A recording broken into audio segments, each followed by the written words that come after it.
diverse and interlinked risks. These are related to increasingly severe and complex shocks to the political, social, economic and ecological systems that underpin human development. And the impacts often fall disproportionately on the most marginalised groups and communities. And so they have the potential to undermine the region's potential for achieving the SDGs. Your gathering is an opportunity to advance the dialogue on the region's ability to boost resilience and accelerate the implementation of the 2030 Agenda. For over 1/3 of the goals, data shows slow or stagnating progress since 2000. For another third, the data suggests that the region is moving in the wrong direction.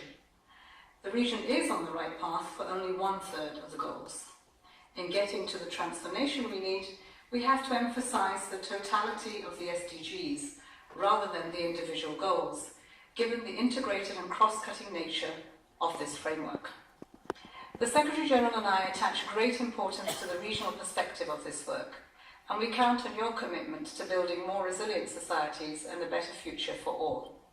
I wish you all a very productive meeting. Thank you. SDGs, we don't just need more action, we need better action. That is qualitative, not merely quantitative. This year's APFSD topic on transformation, monitoring and early warning under the Regional Space Application Program for Sustainable Development helps in this regard. It uses data and imagery from regions space and then shares it with others to build disaster resilience. Also, to address the impact of climate change, Thailand has also forged partnership with Japan in the project for capacity development to accelerate low carbon and resilient society in the South Asian region. The project helps the regional climate change. This initiative puts people in the community at the center of all development endeavors. They become the main driver for their community's sustainable development while working in partnership with other stakeholders and exhibiting and welcoming words. I now have the honor to invite Ms. Shamshad Akhtar, Under Secretary General of the United Nations and Executive Secretary of ESCAP, to deliver her keynote address.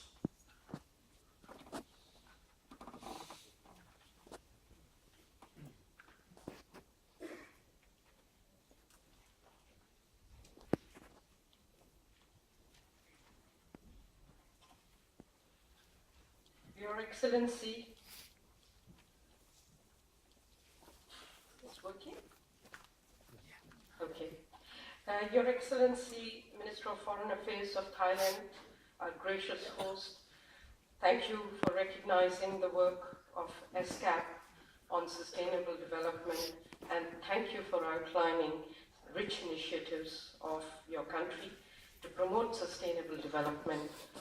You also have played an excellent leadership role to harness ASEAN in a common way to adopt and mainstream sustainable development. Mr. Chairman, your leadership was very well recognized in New York as the chair of the Commission of APFSD, and your recounting what was communicated to HLPF is very valuable to us. Thank you for gracing the occasion also. Excellencies, other ministers, deputy ministers, distinguished delegates from the various embassies and other participants.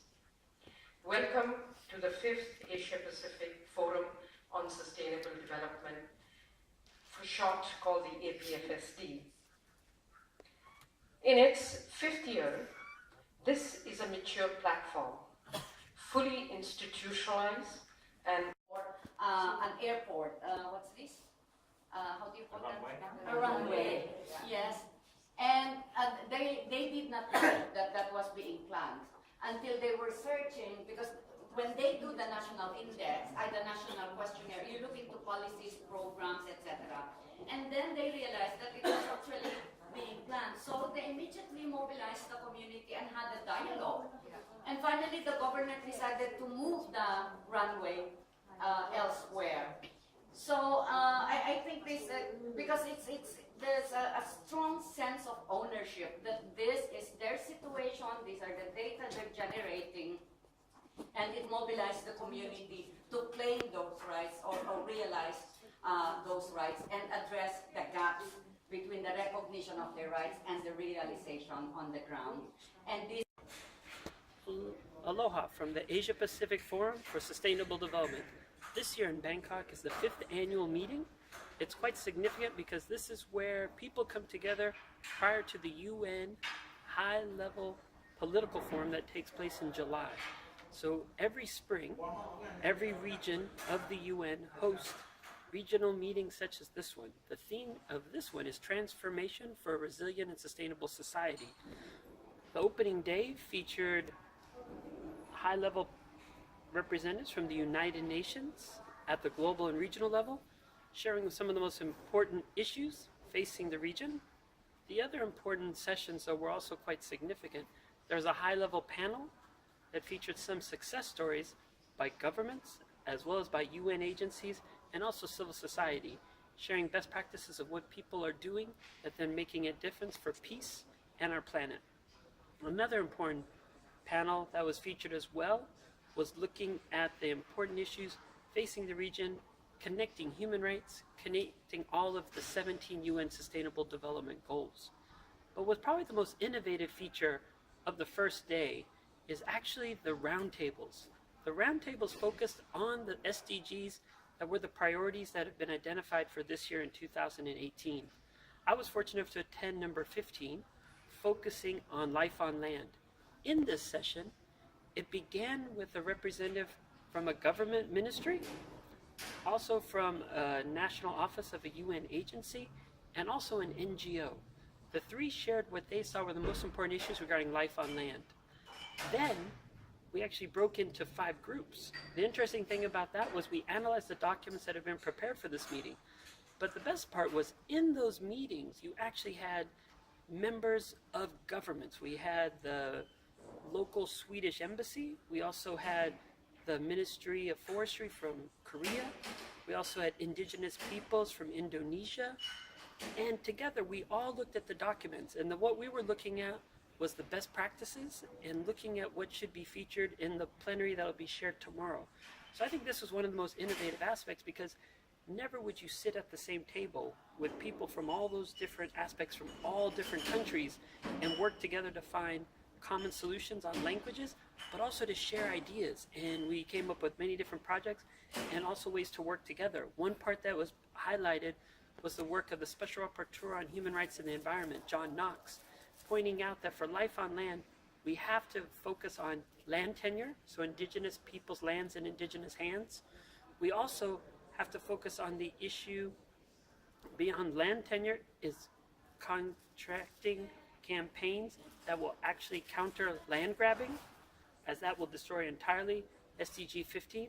And finally, protecting human rights defenders that are defending their sacred lands. So all that came out in a short afternoon period. This is just the first day of 3 days, and we'll share with you on a daily basis so that you can know what it's like to be here in Bangkok at the Asia Pacific Forum on Sustainable Development, 5th Annual Conference. We, of course, will use this then to be able to prepare and to organize for upcoming sessions.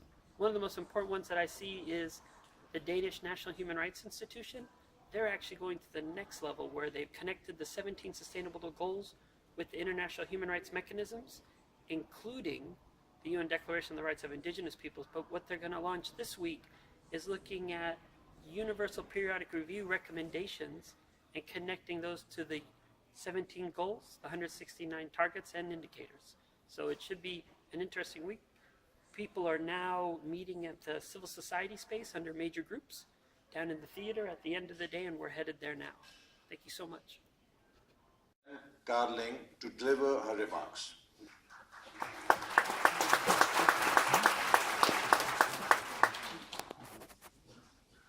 Excellencies, distinguished delegates, ladies and gentlemen. I am proud to be an indigenous human rights defender and activist for more than 30 years. I come from the Cordillera region in the Philippines, which is the homeland of indigenous peoples. During my youthful years, I have worked with the neighboring Kalinga tribes who have strong indigenous institutions and are proud of their cultures. In the early 70s to 80s, they have prevented the construction of 4 large dams along the Chico River that would have submerged their rice fields, villages, and forests. Their sustained opposition to the dam projects resulted in massive arrests and detention and the killing of tribal leaders. Yet they remain steadfast, and they continue to manage their resources in a sustainable way. This earlier struggle of the Cordillera peoples have inspired me to commit myself to advancing people's rights, human rights, and environment protection. I have thereby been at the forefront of campaign against development aggression from large mining, agribusiness, hydropower, megatourism as part of the indigenous movement. Are we thereby anti-development? No. We, as indigenous peoples, are in fact pursuing sustainable development that cares for nature and peoples. Collectively, we manage our lands and resources for the present and future generation. We are opposing development that causes destruction, conflicts, displacements, hunger, environmental problems, and worsening inequality and human rights violations. Ladies and gentlemen, as the world is now embarking on global agenda to achieve sustainable development, we need to recognize that peoples are the real actors. Indigenous peoples' territories are the home of 60% of the world's biodiversity, which is their greatest contribution to sustainable development, yet their rights and territories are not secured. Small farmers are producing 70% of the world's food, yet most of them are hungry and landless. Mr. Rajiv Kumar, Vice Chairman of Niti Aayog, India, and His Excellency Dr. Lifan Devitasvili, Minister of Environment Protection and Agriculture, Georgia. Following the tradition of the Asia-Pacific Forum for Sustainable Development, all ministerial level participants in attendance are proposed to be elected as vice chairs. My delegation is confident that the distinguished delegates who have been nominated would discharge their duties efficiently and effectively for the successful deliberations of the forum. Thank you, Mr. Chair. สบายดีวันเดียวกันพี่น้องเราทางดีทางไหนเป็นหอกวันดีที่เคารพในมาถือวันนี้วันที่28 มีนาคม 2018 พวกเราคณะกรรมการพัฒนาภาษาที่ประเทศลาวได้เดินทางร่วมกับประชุมของสหประชาชาติทางด้านการพัฒนาแบบยืนยงเขตท้องถิ่นพิเศษอาเซียนแปซิฟิกซึ่งควรได้จัดขึ้นที่นครหลวงบางกอกประเทศไทยซึ่งพวกเราได้มีโอกาสได้ร่วมของประชุมนี้และก็ได้ทำการปรึกษาสนทนาบรรยายปัญหาการพัฒนาแบบ Let me remind all delegations to submit their statements to the conference room officers. A form to request to speak should be completed to ensure that you are recognized by the chair. Kindly submit your request early to ensure availability of our interpretation services. We also invite all participants to visit the Pavilion of Partnerships, which provides an opportunity for informal networking and exchange of experiences. On the first floor, you can explore the SDG Help Desk and Energy Portal, dive into a virtual reality experience, and take pictures in our interactive selfie booth, where our staff will be happy to assist you. Furthermore, we encourage you to join the conversation on social media using the hashtag APFSD. We shall resume at 10:35 to consider agenda item 2, considering we're running slightly behind schedule. Kindly return to the conference room on time to avoid delays. Thank you for your kind attention. Thank you. Now we're ready. สบายดีประธานและพี่น้องรักท่านผู้บริหารและน้องประเทศที่เคารพนับถือวันนี้พวกเราคณะกรรมการพันธมิตรเพื่อภาษาไทยต่างๆได้เดินทางร่วมกองประชุมของสหประชาชาติทางด้านการพัฒนาแบบมีลงประจำเขตอาเซียนแปซิฟิกจัดขึ้นที่นครหลวงบางกอกประเทศไทยตั้งแต่วันที่28ถึง30 มีนาคม 2018นี้กับมีทั้งที่พวกเราได้เข้าร่วมประชุมเป็นกองประชุมที่ใหญ่ผู้เข้าร่วมรัฐบาลหลายประเทศในเขตลงในประจำสหประชาชาติและการบรรดาการตั้งขึ้นกับรัฐบาลในเขตลงที่อาเซียนแปซิฟิกหลายประเทศมาร่วมกองประชุมตอนนี้ก็กำลังมีการพักผ่อนมีโอกาสมาเป็นการโชว์เอกสารบางแสดงต่างๆการวางแผนการพัฒนาแบบนิยมของหลายประเทศนั้นก็มีของเราสำหรับสปป.ลาวเพื่อนจะได้เห็นเอกสารแบบนี้มาให้พี่น้องข้าพเจ้าจะได้ประชุมร่วมกันสปป.ลาวมีอย่างเป็นมาเยี่ยมให้ทางสหประชาชาติในการพัฒนาเป็นในว่าสำหรับพวกเรามีการพบขึ้นตำรากับรัฐบาลที่การผลิตตัวภาษาสมัยก่อนเขาจะได้มีการค้นคว้าในการจัดเตรียมเอกสารสำหรับใช้ของเราซึ่งบ่ได้ขึ้นกับทางการสปป.ลาวเป็นประการใดแต่เป็นการที่จะยื่นเอกสารปัญหาการพัฒนาแบบนิยมในสปป.ลาวปัจจุบันนี้มันมีปัญหาอย่างแบบประชาชนบ่ได้ถูกดูแลทางด้านสิ่งการปัญหาความทุกข์ยากปัญหาการศึกษาสาธารณสุขและการทำลายธรรมชาติปัจจุบันนี้กำลังมีการพัฒนากำลังจะเริ่มเข้าไปด้านหลังขาดจะสุดกำลังจะเข้าเตรียมทำเอาเอกสาร of helping first those in need and leaves no one behind. It requires the development of a vulnerability tool to identify the most vulnerable people to be assisted first. Through investing in climate-proofed infrastructure, this is the premise of the reconstruction of the economic corridor for the country, from the West Coast Road from capital to the airport.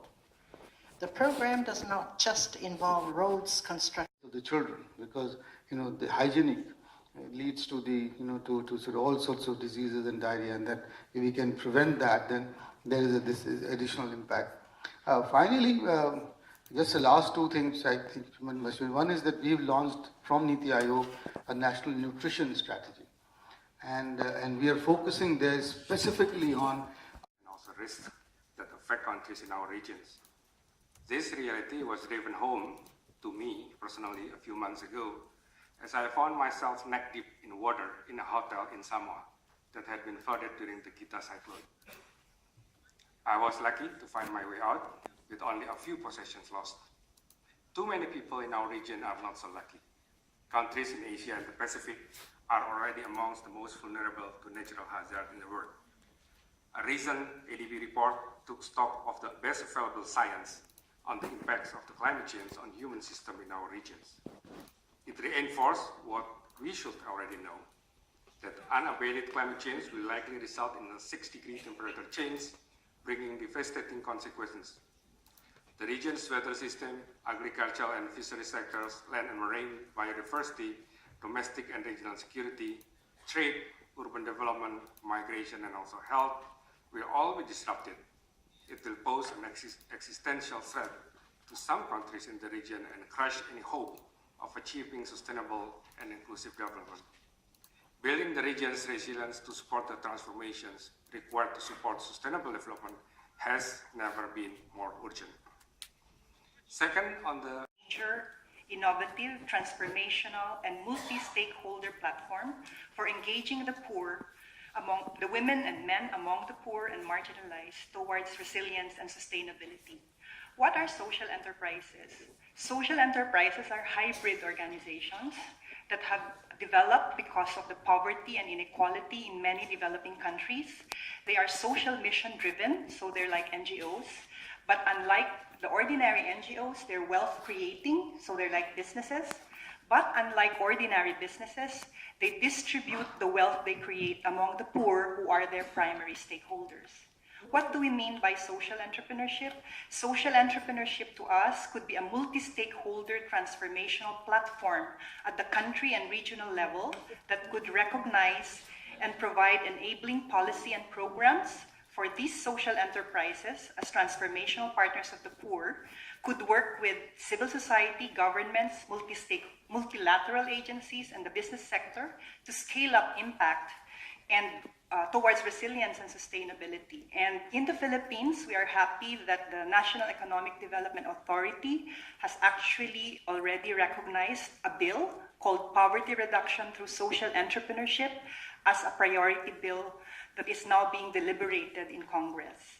And of course, there have been other countries like Korea that have actually started the social entrepreneurship policy way before then. Let me just exemplify what we mean by social enterprises and social entrepreneurship as platforms by giving you one story in Central Philippines of Alter Trade and the Negros Organic and Fair Trade Association. Amidst the sugar crisis, where Negros Island was actually a monocrop economy that was dependent on sugar, the Alter Trade transformed assetless and powerless sugar workers to become entrepreneurial farmers, with government providing the enabling policy, of course, for these sugar workers to become agrarian reform beneficiaries. And they actually the Alter Trade built the capability of these assetless, powerless sugar workers, turned agrarian reform beneficiaries to become entrepreneurial farmers, as well as leaders and members of community-based social enterprises in the form of associations and cooperatives that became the vehicles to become effective supplier communities of organic Muscovado sugar to fair trade markets abroad, but they also became vehicles for the diversification of crops and income sources so that it effectively ended hunger in between the sugar harvests, because they were now having diverse crops and also had other income sources other than from sugar. And they also helped to move them up the value chain so that these producers, women and men producers, are now co-owners, majority co-owners of a social enterprise called Nofta Fair Trade House that actually does the processing, trading, and marketing for the produce of these communities. But these cooperatives and associations also became the vehicles for community development visioning, planning, and implementation, and they became the vehicles for capacity building and planning for climate change and disaster risk reduction and management. This is just one of the best practices in the region that we actually studied. And from the best practices that we've studied all over the region, we have come up with a platform promoting the benchmarks for transformational partnerships and women's economic empowerment in agricultural value chains as an offering of ISEA, the Institute for Social Entrepreneurship in Asia, as our SDG platform to contribute to co-creating what we would want to call social entrepreneurship SDG hotspots that would show scaled up initiatives showing resilience and sustainability. And we'd like to invite you to our March 30 event. At 9:30 to 10:30, we have a side event to discuss this in more detail if you're interested. But in the interest of time, I'd like to express that the Institute for Social Entrepreneurship in Asia and the Social and Community Enterprise Constituency of the Asia-Pacific Regional Civil Society Engagement Mechanism are prepared to work with civil society, governments, multilateral agencies, and the private sector to co-create SDG hotspots, demonstrating resilience and sustainability in the medium term, and making these SDG hotspots transform the lives and livelihoods of a critical mass of women and men among the poor and marginalized sectors in the region to achieve resilience and sustainability as enshrined in the SDGs in the long term. Thank you. Resilience is critical for sustainable development implementation, but sustainable development itself, progress. As a diameter of the windmill is around 80 meters, and the total height from including the floating body is would be around 172 meters. So this we are now testing as if we could be a commercial. Good evening and Savadi. This is Markus Wiese. I'm here at the United Nations in Bangkok. We are here for ESCAP, the Sustainable Development Goals. We have been here in several workshops and several plenums, working together with governments, CSOs, NGOs.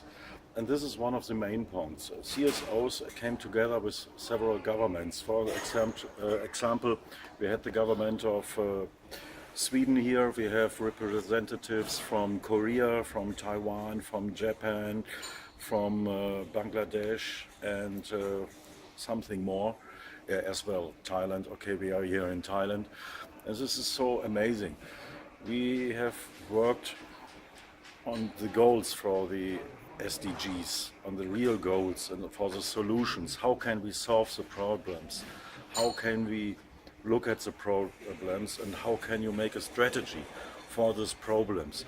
For an example, in Laos, we need an infrastructure plan. So this is what we have made for a recommendation. And when you have an infrastructure plan for sustainable energy or sustainable developments, as well like life insurance or livelihood or water solutions and so on, you need an infrastructure plan. And when you have an infrastructure plan, you need transparency. And transparency, that means you need democratic processes. The people has to look what's going on. People has to control, and a direct dialogue between CSOs and governments, the SDGs can be reached. It's the only way.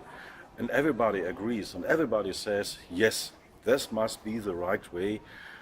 And you see, it is not only to make criticize, oh, it is so bad, it is not good here. It is looking for solution on a real good background with real good work together with governments and different CSOs. Thank you so much. Have a good night. Bye-bye, Sokdi. Move on to the statements by other countries and stakeholders. I'm thus pleased to hand over to the chair to continue steering the session and invite all speakers at the head table to return to their country seat. Thank you very much, Your Excellency, Minister Iqbal.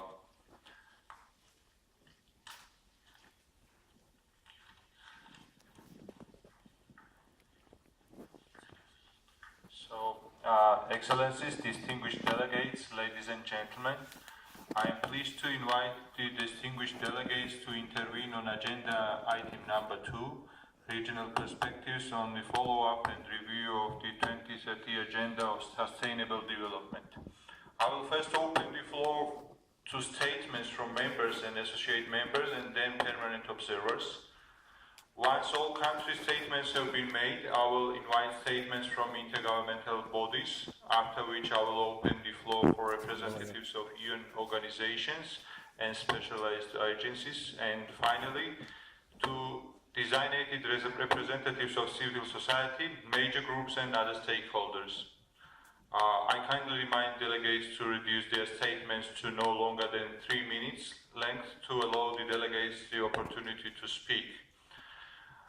To begin, I would like to open the floor for statements and views from government right now. I recognize distinguished delegate from Philippines.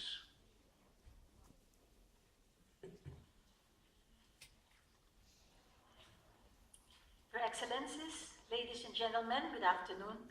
Thank you for giving me this opportunity to share with you our progress and our views for this particular session, progress and implementation of SDG 17 and promoting means of implementation.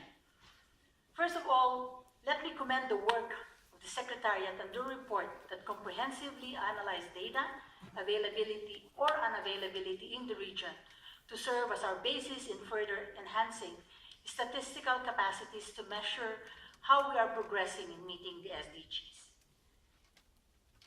Mr. Chair, let me share that data and statistical needs is also an imperative concern in the Philippines.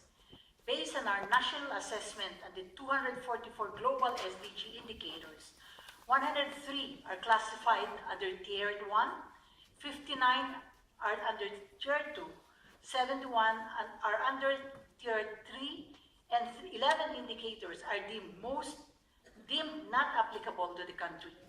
This indicates that only 42% can be monitored and reported in terms of progress of SDG implementation.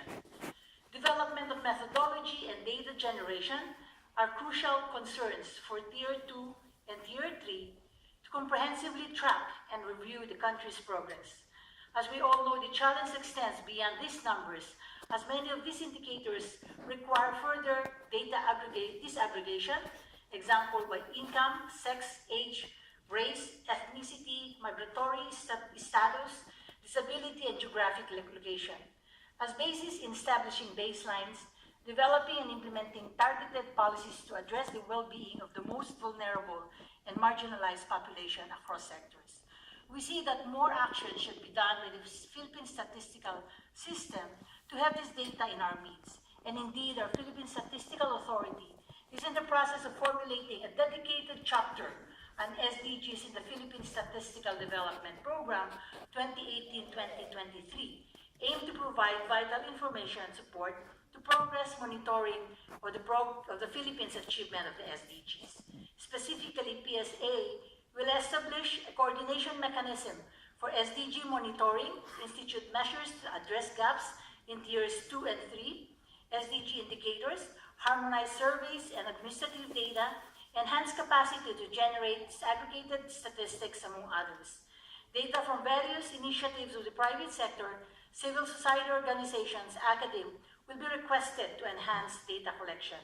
For the succeeding years, we envision to enhance integration of modern geospatial information and management systems, statistical metadata, and enhanced SDG data dissemination and communication strategies through enhancement of data visualization strategies and improvement of SDG metadata in interactive databases.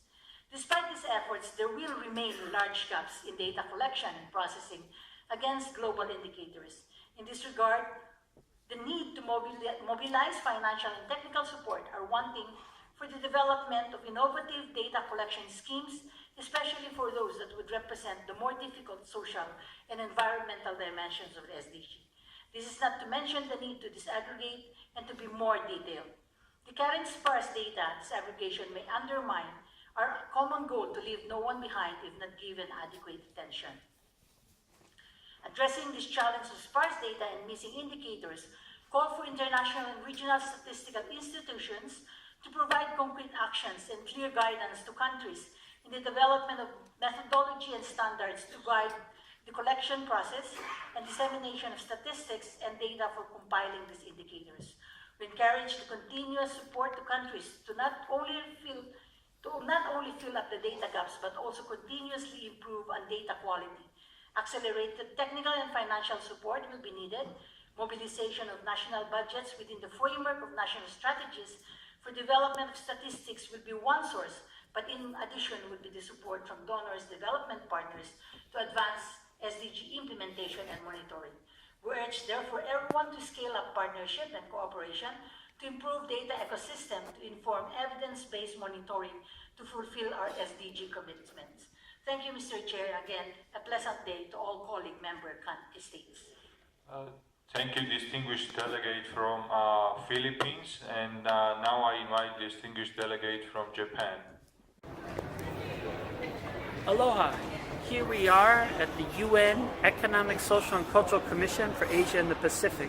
It's also celebrating its 70th anniversary, which is also very symbolic because that's really what we were doing on this entire project in Australia, Aotearoa, New Zealand, and here in Bangkok at the regional mechanism. It's the anniversary of the 70th signing and creation of the Universal Declaration of Human Rights. The Universal Declaration of Human Rights covers civil and political rights, but also economic, social, and cultural rights. And that really brings together all the work that we're doing. You can see here, over the 7 decades, we're now at the point, though, where the Sustainable Development Goals have been created. The Sustainable Development Goals cover economic, social, and cultural rights in those first important goals. Ending poverty, ending hunger, focusing on good health and well-being, looking at the important issue of quality education, also looking at gender equality, also looking at clean water and sanitation. All those are looking at economic, social, cultural rights that matter very much to the people of the Asia-Pacific region. Then you start getting into the latest aspects that show that we can't work in silos anymore. So in 7 decades, we finally learned what indigenous peoples have always known, that we have to come together and understand how everything is interconnected. But more importantly, what's really a big part of the UN SDGs is inclusivity, that we focus on the furthest behind first and leaving no one behind. And that's quite crucial, and that gets into clean energy, decent work and economic growth, also looking at the important issues of infrastructure innovation, also looking at the issue of reducing inequalities, and then looking at the important issue of sustainable cities, and more importantly, our own personal sustainable consumption practices and how we live and organize. The other important issues are 13, 14, 15, climate change, life below water, and life on land. And then, of course, 16, the most important one that links everything, peace, justice, institutions. You can't have development without peace. You can't have human rights without justice. All these are interconnected, and they're all brought together in the 17 goals. So here we are in one of our final days, wrapping up our series of seminars on the 70th anniversary of the Universal Declaration of Human Rights. And here we can see ESCAP also commemorating its 7 decades of work to try to focus on sustainability, to focus on solidarity, and to focus on self-determination for all peoples in the region. Professor Kim, the floor is yours, please. Thank you very much. It's an honor and pleasure to be here moderating today's session. Thank you so much, Mr. Chair. Excellencies, ladies and gentlemen, good morning. Session 4 on assessment of interlinkages of SDGs has 3 segments. It will commence with reporting from the roundtables on Sustainable Development Goal number 6, 7, 11, 12, and 15 that were held yesterday. I have with me at the rostrum the rapporteurs who were entrusted with this assignment by the participants of the roundtables. From left to right, we have Ms. Ashok Kumar Zain, advisor of NITI Ayong, Government of India. He is the rapporteur of Roundtable on Sustainable Development number 6. Ms. April Porteria, Center for Environmental Concerns, the Philippines, rapporteur on Roundtable on Sustainable Development Goals number 7. Ms. Bernadia Irawati Sandradewi, Secretary General of UCLG ASPEC. She is the rapporteur of Roundtable on Sustainable Goals number 11. Mr. Karma Sharing, Policy and Programming Services, National Environment Commission Secretariat of Bhutan. He's the rapporteurs of Roundtables on Sustainable Goals number 12. And Mr. Douglas Nanyan Yakara, Secretary, the Ministry of Sustainable Development and Wildlife of Sri Lanka. He's the rapporteur of Roundtable on Sustainable Goals number 15. We will then have 2 speakers providing insights on interlinkages with a focus on the life on land, Sustainable Goal number 15, and Sustainable Cities and Communities, Sustainable Goal number 11. And I will then hand back to the chair, who will invite representatives of member states, major groups, and other stakeholders and the international community to make their statements. I would like to kindly ask the rapporteurs to try to present their minutes in about 5 minutes or less. Let me start with the roundtable of Sustainable Goal number 6. Mr. Ashok Kumar, the floor is yours.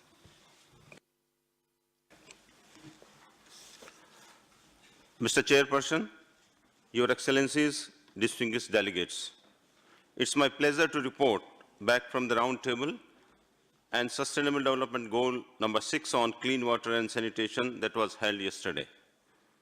The roundtable was co-organized by ESCAP, UNESCO, ILO, UN Environment, and FAO with inputs from the UN Water. These are the policy recommendations that government representatives and other stakeholders identified in order to make further progress on SDG 6 in Asia and Pacific.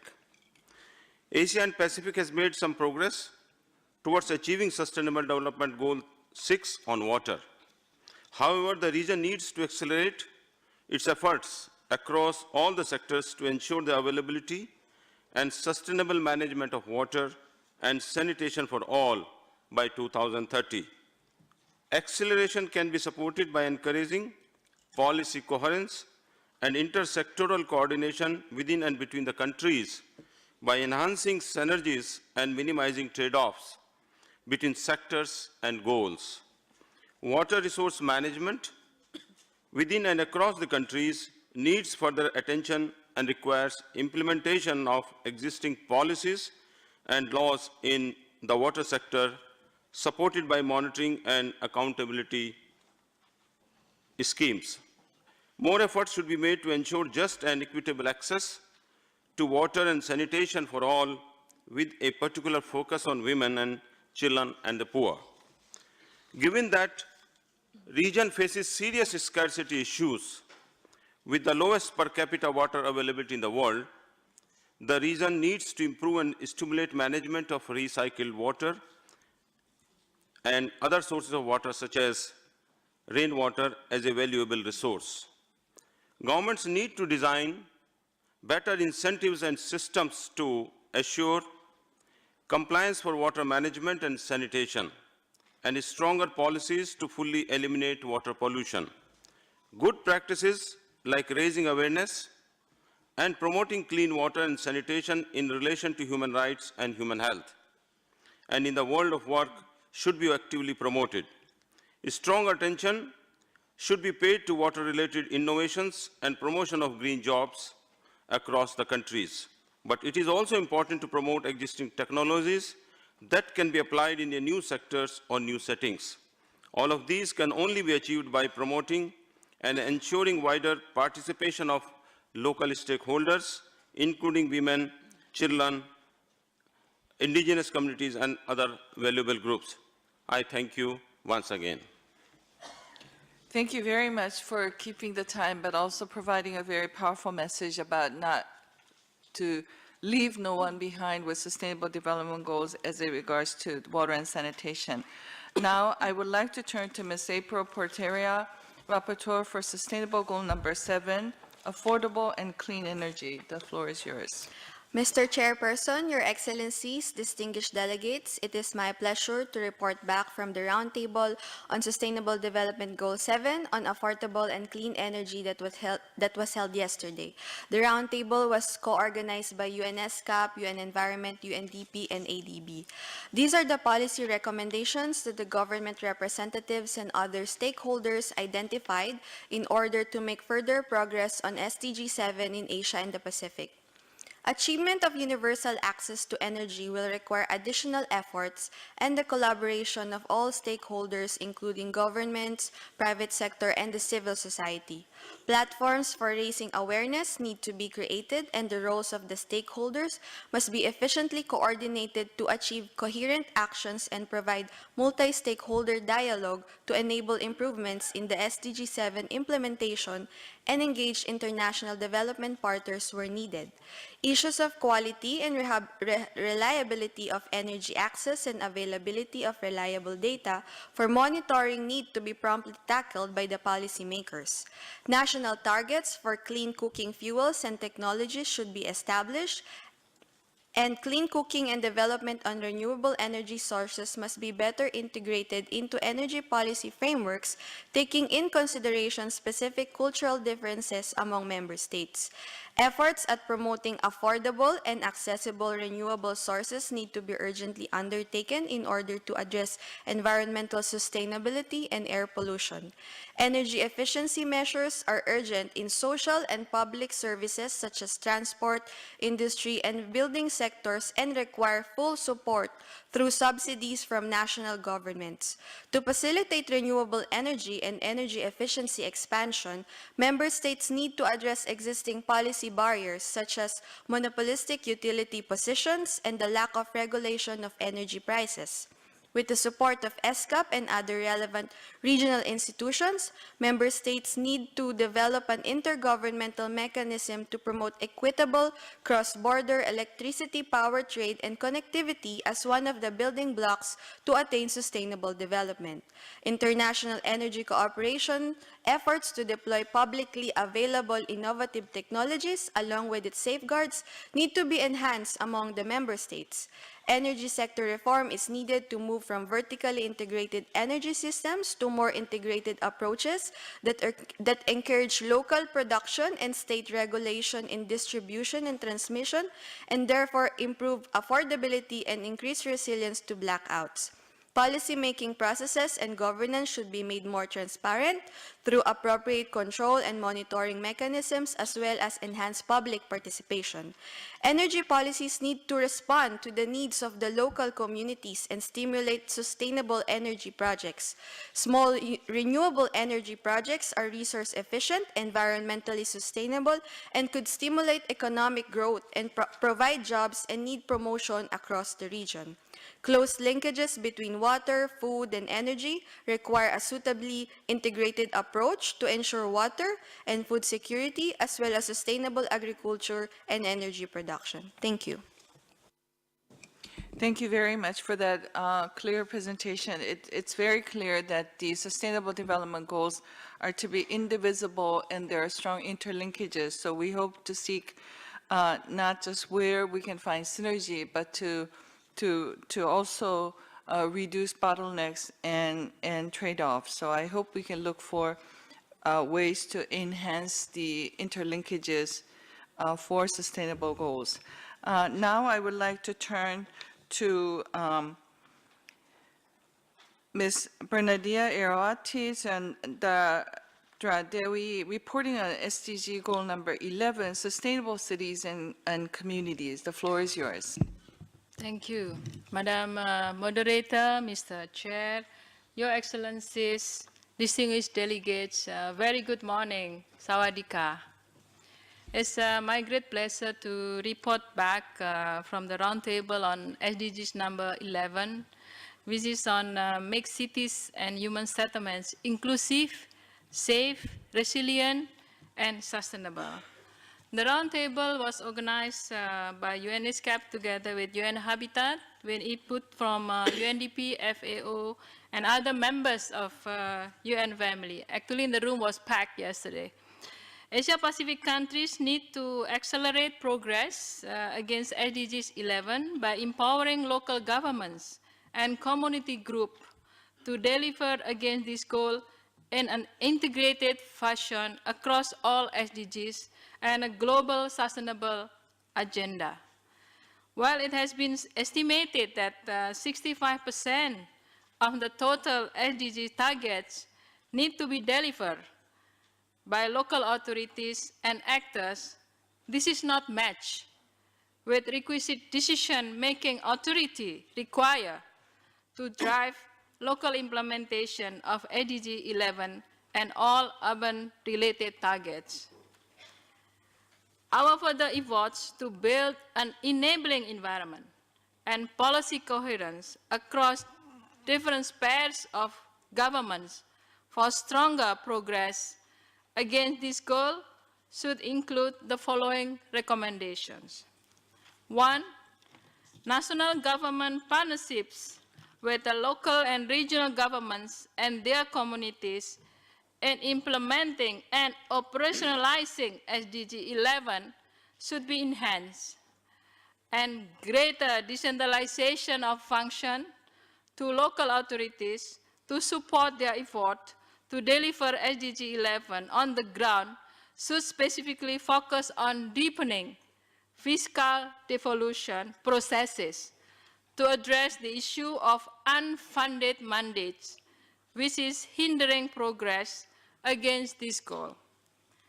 Second, inclusive implementation of this goal, specifically its social dimension, should be strengthened through more targeted commitments to empower local communities, especially associations of the urban poor, who are vital to upgrade informal settlements and leave no one behind in our cities. Number 3, innovative local examples of effective implementation of SDG 11 by local governments and a diverse range of urban communities should be documented and scaled up to accelerate progress in countries leveraging South-South learning platforms for further replications. Finally, many of the indicators under SDG 11 require data collection, including on spatial and disaggregated indicators from subnational actors to effectively measure and report on progress. So harmonization, cooperation, and capacity development aim at subnational data collectors in partnership with national statistical authorities should be a priority moving forward this goal. Thank you for your attention. Thank you very much. Once again, a very strong message about integration and working at different levels in the government, national, regional, and local levels, and to make sure that we empower the local governments and local communities so they can play a greater role in the Sustainable Development Goals. Now, I would like to turn to Mr. Karma Sharing. He will now briefly report on the discussions on Sustainable Goal number 12, Responsible Consumption and Production. The floor is yours. Thank you. Thank you, Madam Chair, and very good morning to all. Mr. Chairman, Your Excellencies, distinguished delegates, it is my honor to report back from the roundtable on sustainable consumption and production, goal number 12, which was held yesterday. The roundtable was co-hosted by ESCAP, UN Environment, and UNIDO. Mr. Chair, these are the policy recommendations that the government representatives and the various stakeholders gathered around 4 groups in the room. To further strengthen the implementation of SDG 12 in Asia and the Pacific, sustainable consumption and production policies should be integrated into core economic agendas and sector plans, with centralized and coordinated mechanism for SCP policies and initiatives, clearly identifying roles and responsibilities for all these stakeholders. Multi-stakeholder network should be strengthened by engaging all these stakeholders, especially scientific organizations, private sectors, civil societies, not just the government agencies. Circular economy initiative should be promoted, and special prioritization clearly on the sustainable public procurement. Sustainable consumption and production should be seen as an enabler of other goals of SDG. Finally, Mr. Chair, governments should be encouraged and are to be encouraged to shift towards an integrated and inclusive circular economy approach by 3 ways that has been proposed. 1, identifying interlinkages across SDGs at the target level and applying a cost-benefit analysis to identify synergies and trade-offs. Number 2, strengthening statistical capacity by investing in frameworks and databases that incorporate economic, environment, and social accounts for evidence-based for policymaking. Finally, number 3, establishing interministerial dialogues and consultative multi-stakeholder processes and partnership to inform inclusive and impactful policies, as well as coordinated joint implementation of a circular economy. Thank you very much.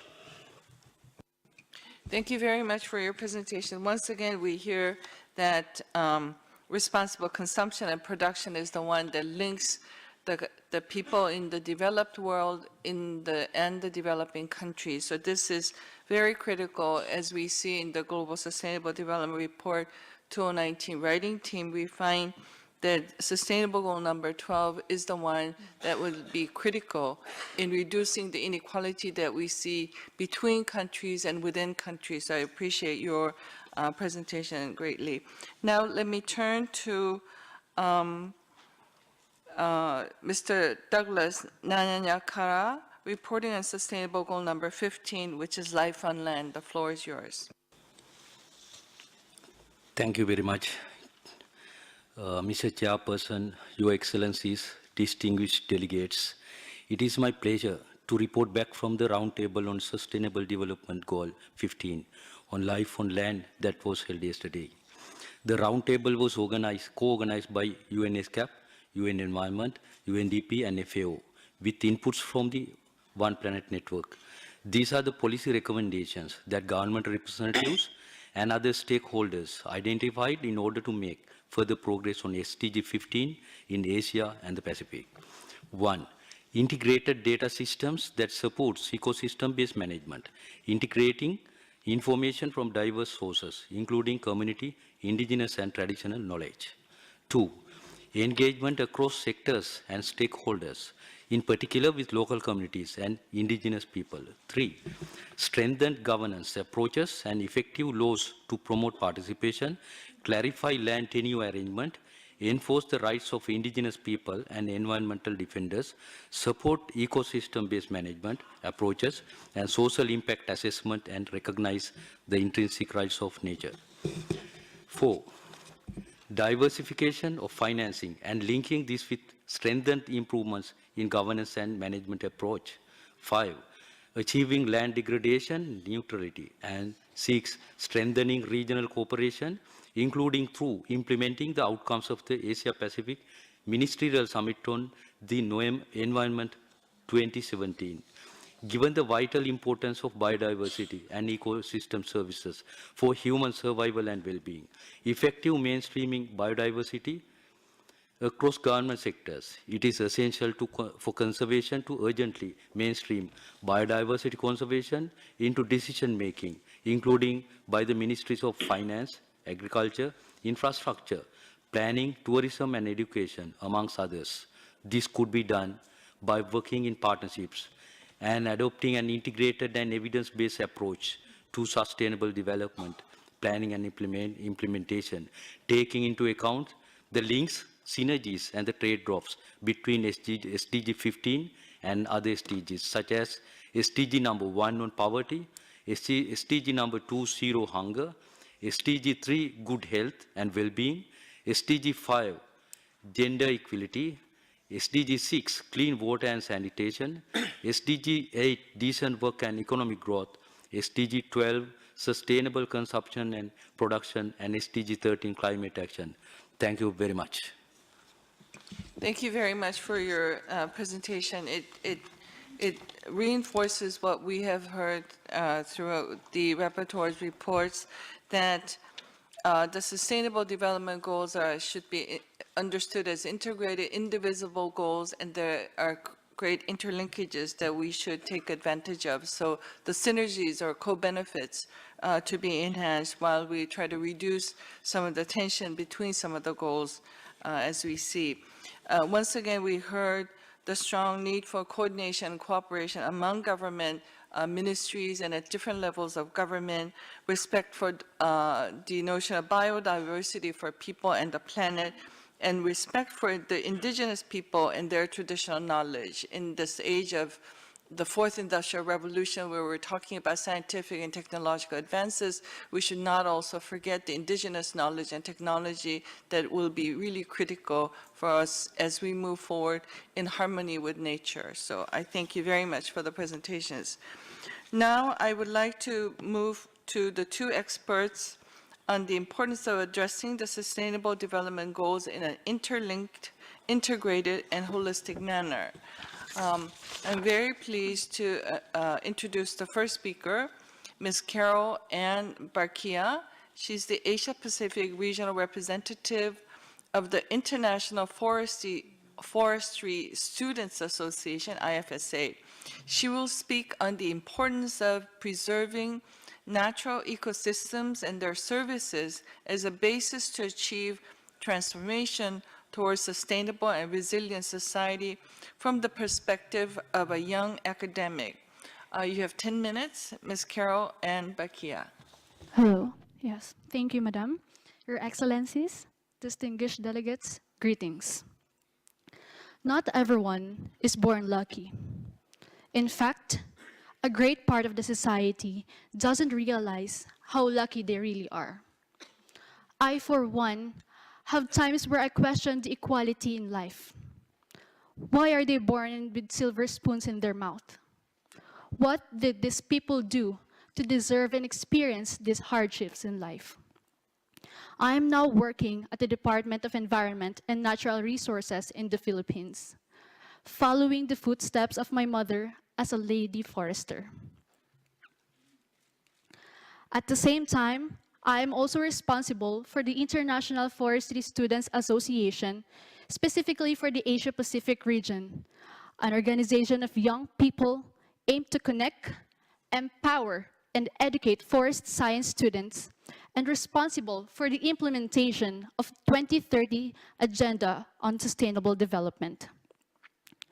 I should say, despite this high expectation of these roles, I am still proud and inspired because I have this opportunity to influence the world with our work, showing that we, young generations, so-called the millennials, can make difference and create new perspectives. Life on land and the other SDGs. Let me share you a very short story. Joining community meetings in the remote areas in the Philippines, tree planting, coastal cleanup, and hiking up in the mountains are part of my growing up years.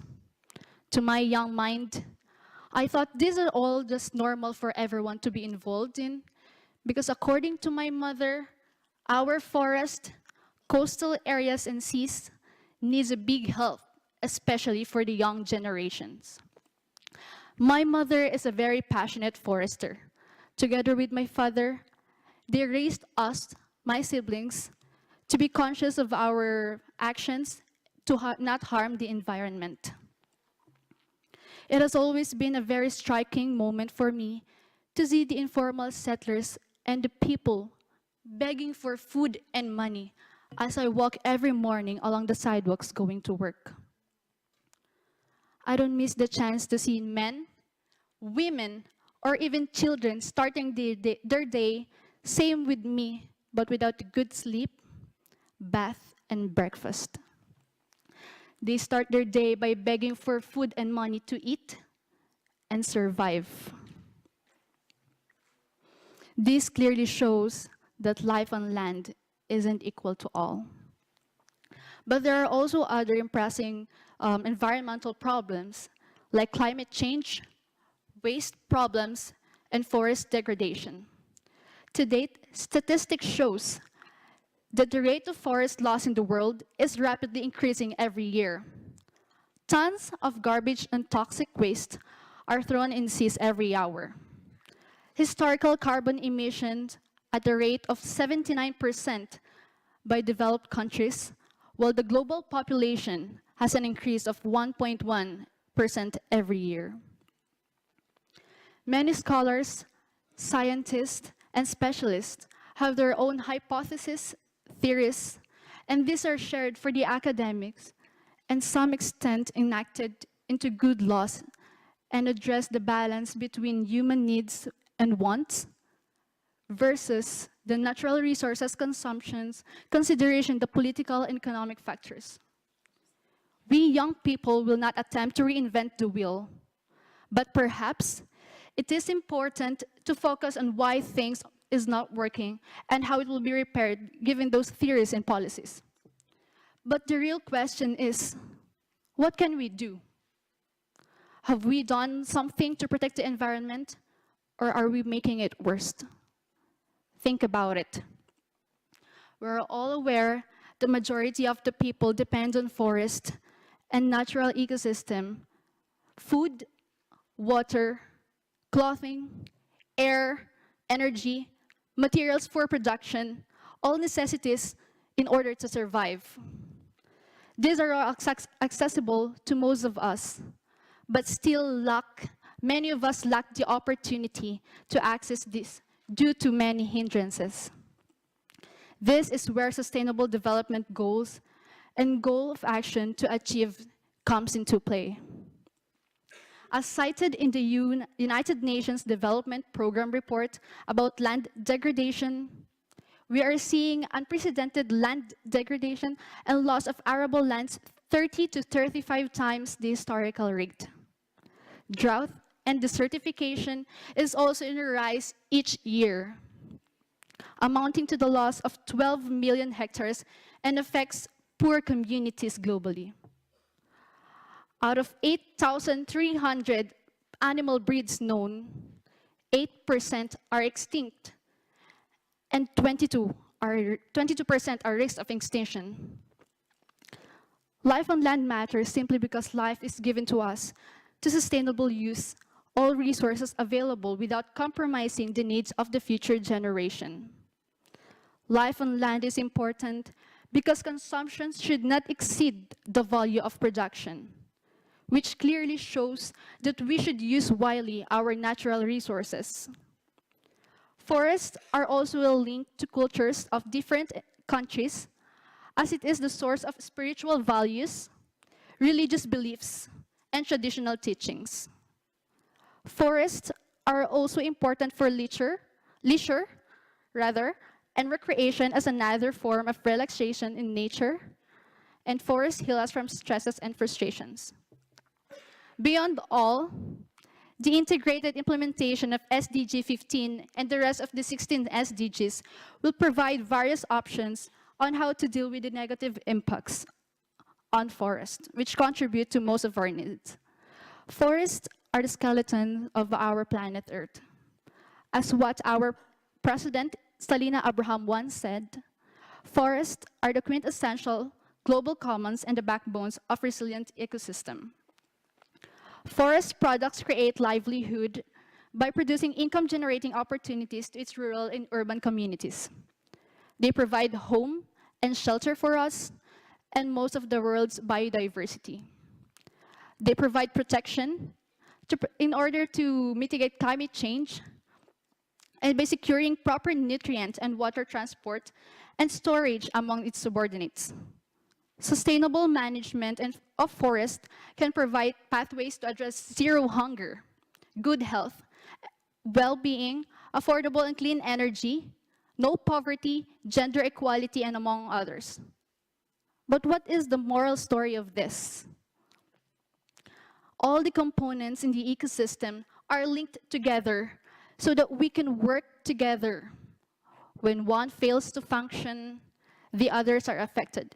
It may be good or bad. Since we have one same goal, our problem is that we work separately, individuality. We should ask ourselves why and start acting on the same page. We, the millennials, see ourselves as the next generation of the world leaders who will be responsible for making this world viable, livable, safe, and peaceful. But as we journey from this point onwards, we want to become part of the voice translated into politics, laws, and serve as catalysts, strategists, and leaders in our own capacity to influence others. The 2030 Agenda,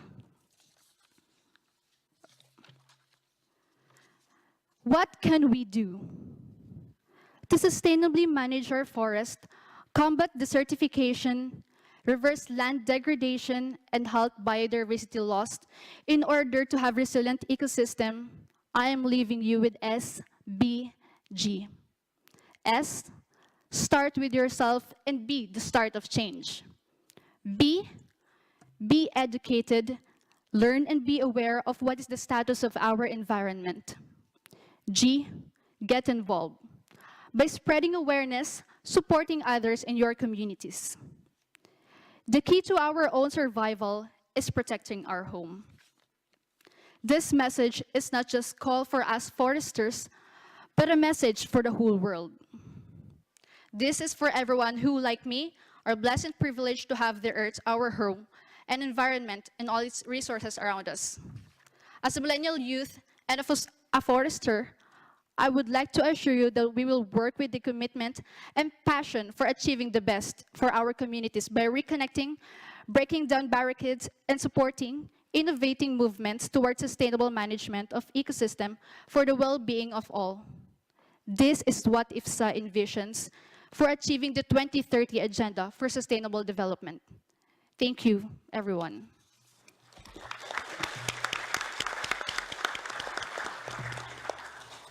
Thank you, Ms. Pakia. Aloha, here we are at the second day of the Asia Pacific Forum on Sustainable Development.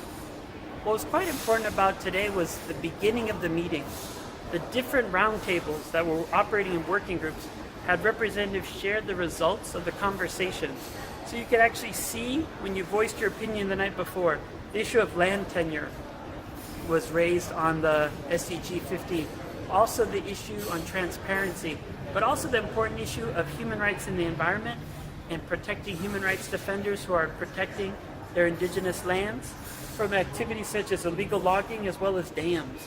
So you could actually see it from the conversation yesterday in the small roundtables to the major plenary upstairs. There was an important aspect of including all the voices of the participants. Another important point that came up today is actually the voluntary national reviews. Today was a shift where the side events as well as the main plenaries focus on the voluntary national review process. I would say it's quite innovative that the countries who are going to be reviewed this summer in July ask one question of a government that has already been reviewed. That makes it very innocuous and innocent, but allows for a frank, candid conversation and for, more importantly, civil society and the audience to see ways that the government's thinking to begin to strategize on how we can engage better. The other important point, though, is the governments asking the question are then asked, what do you see as the main challenges coming up, and what will you do, and how are you focusing before your review of the voluntary national review? So then governments at least also share what they see as their main challenges. One big issue that came up was inclusion of civil society and stakeholders in major groups.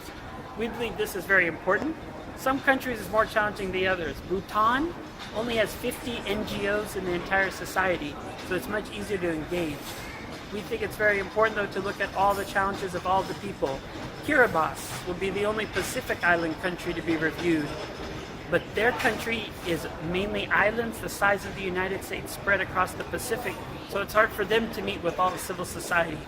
But we also have some governments that are just quite not open to hearing the voices of their opinion, and we have to make sure that we're organizing in that way.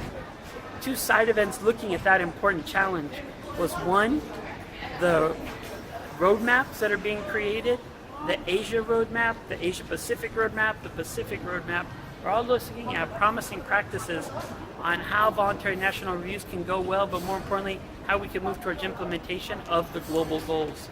The other one that was quite extensive was unleashing the possibilities, focusing on human rights and the Sustainable Development Goals, and that really featured also an important part of this entire equation, national human rights institutions based on the Paris Principles. The Danish National Human Rights Institution launched a new aspect of its already amazing website where you can match up what recommendations of the UPR fit with the global goals and also how far they've come along to implement those global goals. So you can see a lot of changes happening, and it's quite important. The last part was actually extremely creative. It was creative in the sense that they asked a panel of academics, think tanks, also civil society to actually just share what they would do with the hypothetical situation of a new challenge they're facing based on a report recently released. So it's great to see them thinking on their toes and organizing. So tomorrow will be the final day.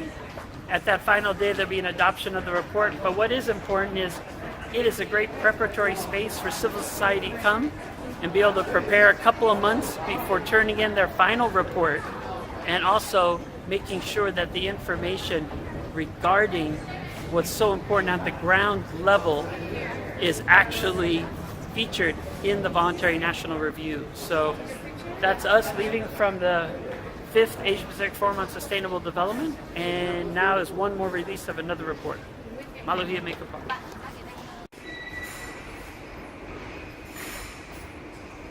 สบายดีบรรดาท่านพ่อแม่พี่น้องเราทุกท่านอยู่ทางในและนอกประเทศที่เคารพและนับถือเมื่อนี้คณะของพวกเราองค์การพันธมิตรเพื่อประชาธิปไตยในเราได้มาเข้าร่วมกองประชุมของสหประชาชาติทางด้านการพัฒนาแบบยืนยงประจำคงเขตอาคเนย์ตึกสหประชาชาติอยู่ที่นครหลวงบางกอกประเทศไทยซึ่งจัดขึ้นตั้งแต่วันที่28ถึงวันที่30มีนาคม2018มื้อนี้ก็เป็นมื้อที่2ที่พวกเราก็ออกจากห้องประชุมมาภาคที่1ก็ดังที่พวกเราได้แจ้งให้พ่อแม่พี่น้องลาวทราบก็มีการเปิดพิธีกองประชุมภาคตอนเช้ามีกรรมการสหประชาชาติขั้นสูงหลายท่านได้มากล่าวเปิดกองประชุมจากนั้นก็เม่นรัฐบาลหลายประเทศได้ขึ้นกล่าวปัญหาการพัฒนาแบบยืนยงแบบใดสำหรับตอนบ่ายก็ได้มีการจัดกองประชุมแบบพิเศษหรือว่าเวิร์กช็อปในการถกเถียงปัญหาแต่ละด้านและสำหรับคณะพันธมิตรของเราก็ได้เข้าไป